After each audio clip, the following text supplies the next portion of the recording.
দুই ডেমোক্রেসি মিলে গেলে একটা ওয়ার্ল্ড পাওয়ার হয়ে যায়।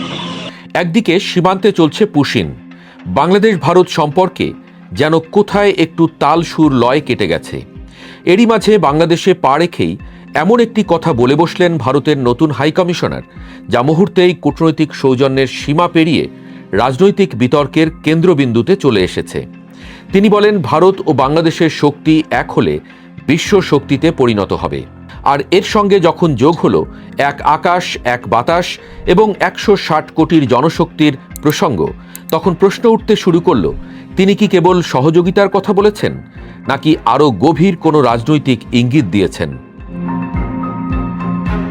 যশোরের সারসার বেনাপোল স্থলবন্দর ইমিগ্রেশন চেকপোস্ট দিয়ে বাংলাদেশে প্রবেশ করেন নবনিযুক্ত ভারতীয় হাইকমিশনার দীনেশ ত্রিবেদী।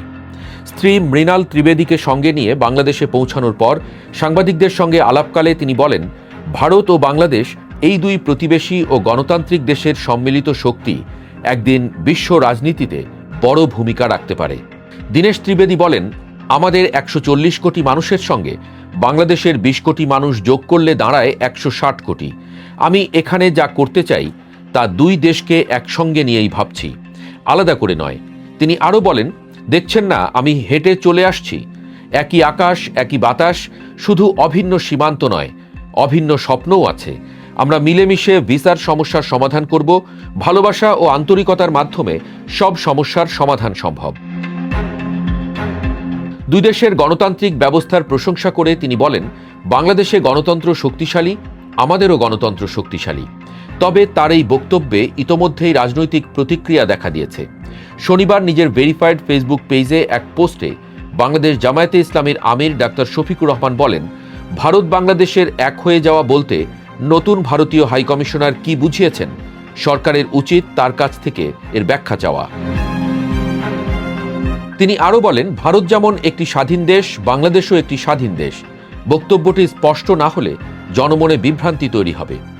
যদি আক্ষরিক অর্থে দুই দেশের একীভূত হওয়ার কোনো ইঙ্গিত দেওয়া হয়ে থাকে, তবে তা নিন্দনীয় বলেও মন্তব্য করেন তিনি। একই সঙ্গে বিষয়টি সরকারিভাবে পরিষ্কার করার আহ্বান জানান জামায়াত আমির। এদিকে বেনাপোল পেট্রাপোল নোম্যান্সল্যান্ডে ফুলেল শুভেচ্ছার মধ্য দিয়ে নবনিযুক্ত হাইকমিশনারকে স্বাগত জানান বাংলাদেশে নিযুক্ত ভারপ্রাপ্ত ভারতীয় হাইকমিশনার পবন কুমার তুলসী দাস, পররাষ্ট্র মন্ত্রণালয়ের deputy chief of protocol officer Arif Mahmud সহ সংশ্লিষ্ট কর্মকর্তারা। কিন্তু সীমান্তের সেই আনুষ্ঠানিক উষ্ণ অভ্যর্থনার চেয়ে বেশি আলোচনায় এখন একটি বাক্য, ভারত ও বাংলাদেশের শক্তি এক হলে বিশ্ব শক্তিতে পরিণত হবে। আর সেই বক্তব্যের প্রকৃত অর্থ কী, সেটি এখন কৌতূহল ও বিতর্কের মূল বিষয় হয়ে উঠেছে।